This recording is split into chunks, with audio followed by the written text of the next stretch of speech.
Ito mga igan ang ipapakita ko sa inyo kung paano ikakabit natin itong mini amplifier. Ito naman ay nabibili sa Shopee o Lazada. Mabibili mo lang ito ng halagang wala pang 300. Ayan. Bale, ginawan ko lang ng box ito. Ayan. Kakabit natin ito dito sa aking e-bike. Ito, e-bike. Pakita ko sa inyo. Yan. E-bike yan. Pero ang style nito ay para siyang medyo na motor. Medyo motor.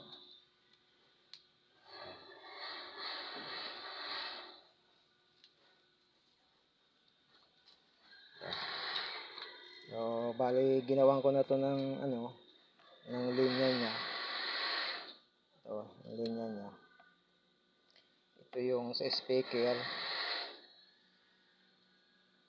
Dalawang speaker. Saka ito naman yung sa kanyang power supply na 12 volts. Naglagay rin ako ng switch. Antara ito. Yan. Pinutas ko siya dyan sa ilalim. So, ang volts pala nito mga igan, ng ating e-bike ay 72 volts. 72 volts. Ito 12 volts lang to. 12 volts. Yang gagawin natin ay maghahanap lang tayo ng power supply dito na 12 volts. Gagamit kayo ng tester. I-on nyo muna tong on nyo muna yung susi na yan. Pag in-on nyo yan at nag-automatic siya ilaw, doon kayo kukuha ng power supply na 12 volts. Dito ako nakakuha ng supply na 12 volts. Gumamit kayo ng tester mga ikan, kung may tester kayo. So, ginamitan ko ito ng tester. Dito ako nakakuha ng power supply na 12 volts sa ilaw na to. May ilaw to eh. Pag nakakita na kayo ng power supply na 12 volts, saka nyo na itatap papunta rito sa kanyang mini amplifier. Kasi hindi nyo pwedeng indirekta sa 72 volts ito kasi sasabog yan. Kasi 12 volts lang to. O ito, 72 volts ang battery nito. Yan. Bali, nalinya ko na to. Mahabang video kasi pag ninasiya sa kanila. Ito na yung kanyang 12 volts. Tinap ko dun sa kanyang ilaw na 12 volts. Kapag sinusiyan mo, automatic na magpa-power na. So, tip na siya 12 volts. Yan. 12 volts yan. O, ito naman yung kanyang speaker. Dalawang linyang speaker. O, nakalinya naman yan dito sa ilalim. Nilusot ko rito.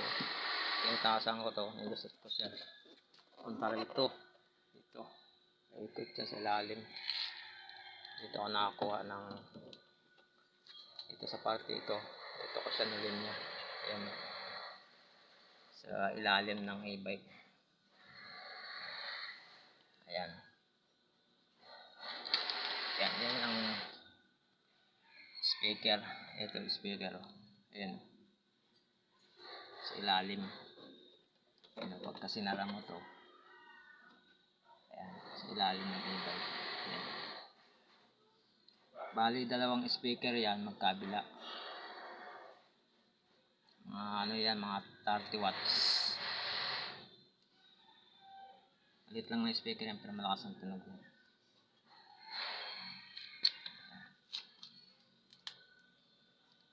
Ay yung ating e-bike na disc brake.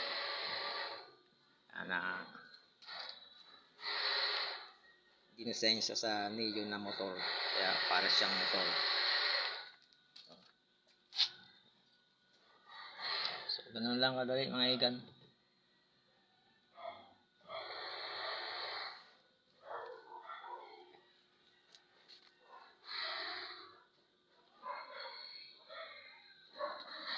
So ngayon susubukan natin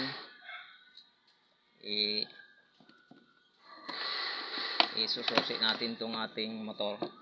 Kabit mo natin to kanyang 12 volts supply. Ito nga mga igan, ito na ay awan na natin, kabit natin yung kanyang 12 volts. O susubukan natin kung pag susi natin ay mag-automatic na yun.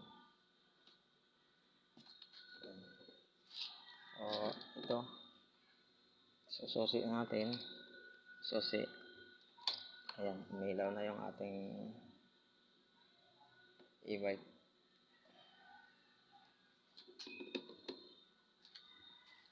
O ayan, hindi pa siya power kasi naglagay tayo ng switch. Ito yung kanyang switch. So, ayan. Naglagay tayo ng switch. Switch ko. Ayan. Dalawang switch na to. Switch ko. Ayan. The Bluetooth device is ready to pair. Power na siya.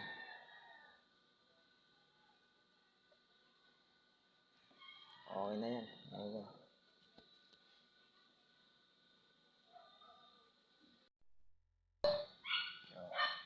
Ayan mga igan, okay na. Okay na yung ating mini amplifier sa ating mga e-bike o motor. Ito nga pala mga igan ay Bluetooth ito. Bluetooth. Ayan. Bluetooth na mini amplifier. Okay? Okay, bye bye.